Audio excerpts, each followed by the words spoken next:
terkait apa metode pemilihan yang tadi dari purchasing, pengadaan langsung, dan sampai tender itu kan bisa saja tidak berurutan atau bisa saja tidak terkait dengan nilai paket. Untuk pertanyaan saya ini lebih kepada tender cepat dan tender, Pak. Oke. Nah, jika kita memilih kompetisi itu kan jika kita mulai dari tender cepat, apakah bisa kita lewati tender cepat masuk ke tender aja? Karena bisa saja kan kalau kita selalu ke tender cepat, kasihan untuk penyedia atau untuk pelaku usaha yang belum terdaftar di SIKA, Pak. Ya, Tuh, Pak Yayan. itu saja, Pak. Ini Pak Yayan nih kehutanan ya? Iya, Pak. Oh, kehutanan ya. Oke, baik. Eh, Terkait opsi tender atau tender cepat ya. Nah, sebetulnya makanya intinya sih kita kembali lagi ke prinsip pengadaan ya. Mana yang paling efektif? Efektif itu berarti eh, bisa terpenuhi kebutuhan kita dan mana yang paling efisien seperti itu. Dan tentunya dengan melihat pagar yang lain ya, tidak terlanggar etika ya, tujuan dan kebijakan. Yang seringkali kan kalau tender cepat itu ada pelanggaran etika, oh agar bisa memilih merek tertentu. Nah ada tuh kasus-kasusnya tuh. Itu kalau sudah terlanggar etika itu ya sudah gitu kan, wassalam lah gitu ya, seperti itu. Tapi ya kalau kita bisa menjaga sehingga kembali pagar itu ya tentunya metode apapun yang kita pilih ya insya Allah sesuaikan dengan prinsipnya. Ya dalam artian ketika kita memilih tender atau tender cepat, simpelnya gini aja Pak Yayan. Saya ini pertama suka mengasosiasikan dengan hal seperti kita mancing ya. Kalau tender cepat itu kita seperti mancing di kolam. Jadi ibaratnya ikannya itu sudah ada tuh, sudah jelas ini. Nah, bahkan sama yang punya kolam sudah disetting apakah ini ikan mas, ikan gurame berapa kiloan kan. Ah, jadi sudah nongkrong untuk ikannya tuh. Sudah nongkrong pelaku usahanya. Tinggal kita pancing aja pasti dapat. Gitu ibaratnya. Nah, jadi kalau penyediaannya sudah pada nongkrong di sikap, sudah banyak, established gitu ya. Barangnya juga jelas, standarnya, speknya, ya ngapain juga tender. Tidak efisien, tidak efisien. Betul nggak? Dari sisi waktu kita, dari sisi dari sisi pemikiran juga ya. Betul nggak? Kalau memang tadi apa? Ibaratnya kalau kita bisa mancing di kolam, ya ngapain kita harus ke laut gitu kan? Nah kalau tanda tuh mancing ke laut. Kalau ke laut kan kita harus tahu dulu di mana yang banyak ikannya.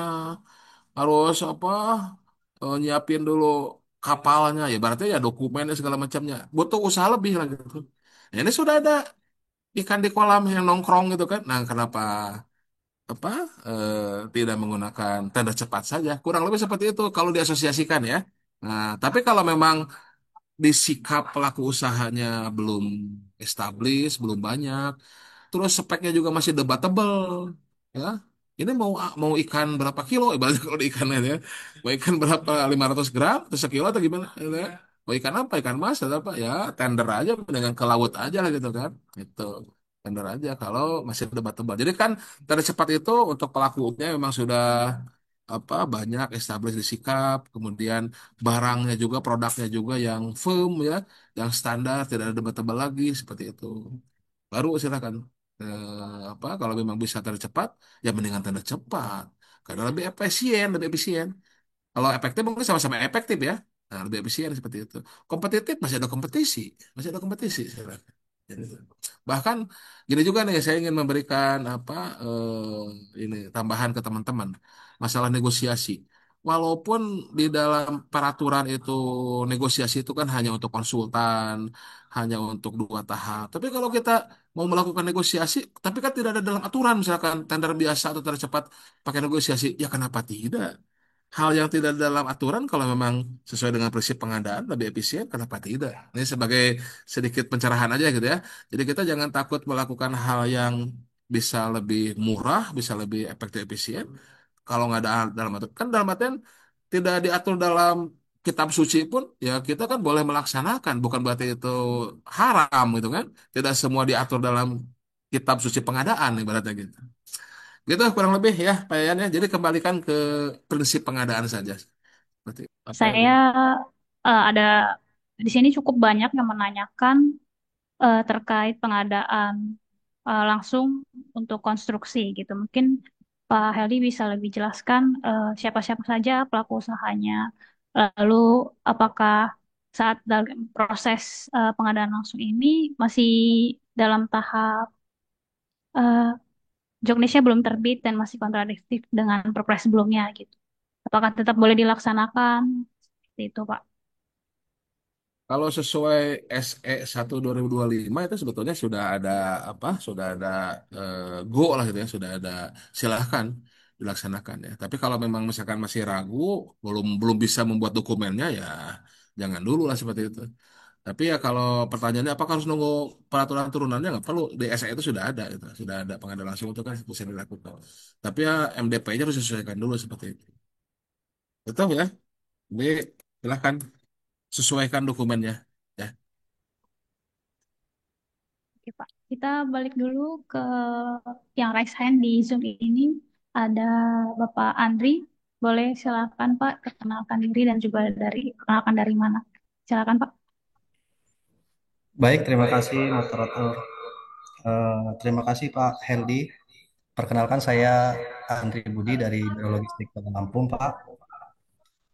Mohon izin ini mau minta saran lah, tips atau solusi terkait tahapan pemilihan penyedia melalui pengadaan langsung kan kalau di SPS itu bisa menggunakan diperbolehkan untuk mengundang satu penyedia yang kita anggap mampu, Pak. Mohon izin, Pak. Tapi begini Pak, mohon izin kalau memang ada saran atau tips atau trik agar kita itu sebagai pengguna, sebagai user itu tidak terlihat gimana ya Pak? Oh ini proses pemilihannya nggak kompetitif banget gitu. Ini cuma satu orang, Oh, satu siap. gitu Pak. Izin Pak, mohon izin. Baik. Maksudnya Ya, ya.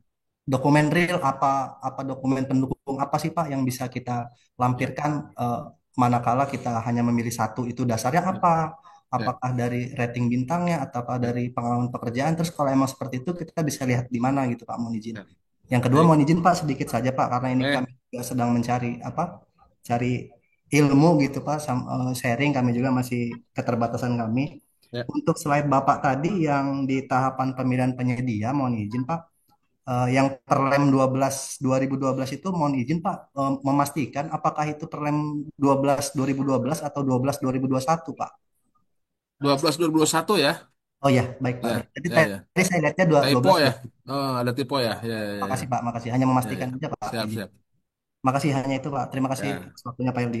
Ya, Pak Andri. Jadi kalau ditanya oleh siapapun apa ini pengadaan langsung kok seperti tidak kompetisi seperti tidak kompetitif ya jawabnya iya. Pengadaan langsung penunjukan langsung memang tidak kompetitif memang betul gitu. Jadi jawabannya iya. Iya memang pengadaan langsung penunjukan langsung tuh tidak kompetitif gitu kan. Ya kan? Ya memang apa eh seperti kita belanja lah gitu kan, belanja yang belanja belanja telur misalnya yang kecil-kecil itu kan ke depan rumah gitu kan.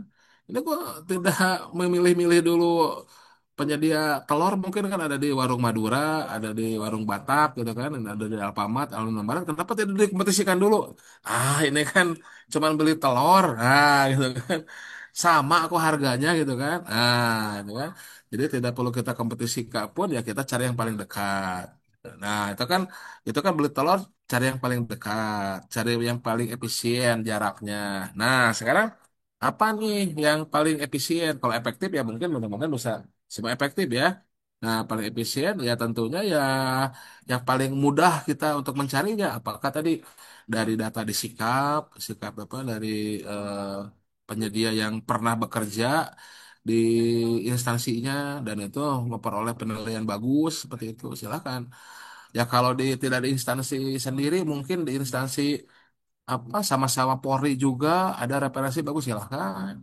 Intinya kalau kita tidak ada pagar itu tidak ter apa tidak ter tidak terterobos, udah nggak ada masalah. Sebetulnya ini jujur aja, bukan jujur aja, memang harus jujur ya. Itu biasanya ya masalah itu ya karena pelanggaran apa prinsip, etika, tujuan kebijakan. Ya terutama yang etika tadi. Etika itu sebetulnya. Kalau kita apa apa adanya, tidak ada apa-apanya, ya tidak masalah, tidak kompetitif juga. Mengundang satu penyedia, bahkan karena saking tanda kutip takutnya masih ada tadi saya bilang masih ada istilah pendamping gitu. Buat apa pendamping? Oh ini agar nah itu seolah-olah agar biar kelihatan kompetitif. Enggak, memang memang pengundukan penyiaran langsung itu memang hanya satu. Memang kompetisinya berkurang, persaingannya memang berkurang seperti itu. Nah, tapi nanti gimana harganya? Kita punya referensi harga, kita negosiasi gitu. Nggak masalah udah. Spek bagaimana? Ya kita buat spek yang sesuai kebutuhan. Nah, kemudian spek itu kan kita cari referensi harga berapa harga pasarnya. Nah, cuman ya banyak masalah tuh itu Pak Andri ya dan teman-teman semuanya itu sebetulnya ya pelanggaran dari etika itu yang menyebabkan kita jadi banyak masalah sebetulnya. Kalau kita apa adanya, tidak ada apa-apanya, etika terjaga, prinsip terjaga, kebijakan tujuan kita arahkan ke sana, bukan mengarahkan ke yang lain ya. Jadi pengadaan kita arahkan ke tujuan. Ya, kita pakai kebijakan, bukan ke mengarahkan ke yang lain-lain lah begitu. Gitu kurang lebih Pak Andre. Jadi sebetulnya nggak masalah dari sikap kalau nah ini nextnya sekarang ini kan kita PPK kan dituntut untuk mengisi kinerja tuh ya, evaluasi kinerja di sikap. Dan nanti nextnya itu bisa digunakan itu. Jadi kayak apa kayak aplikasi Gojek kan yang sekarang suka Grab ya, saya nyebut merek ya, bersama Gojek yang banyak demo itu kan, karena mereka kan nggak mau ini nggak mau dikasih bintang kan, yang apa aku pelayaran apa itu yang lagi viral itu kan, nah, mau dikasih bintang berapa, nah juga PPK jangan begitu hati-hati itu, mau dikasih bintang berapa, saya PPK polisi nih, wah itu nanti viral nanti. Nanti tahun depan diharapkan sudah bisa auto lah gitu kan, mau muncul nih bintangnya, tinggal dipilih gitu kan seperti itu. Tapi pada prinsip tadi, Pak Ade, teman-teman semuanya, kalau kita bisa bisa menjaga pondasi dan pagar prinsip etika mengarahkan ke tujuan dan kebijakan, ya saya pikir metode apapun, kalau pengadaan langsung hanya memang harus hanya mengundang satu dan kita apa reparasinya dari manapun itu tidak akan menjadi masalah. Begitu Pak Ade ya, teman-teman semua. Baik, Mas. Terima kasih, Pak.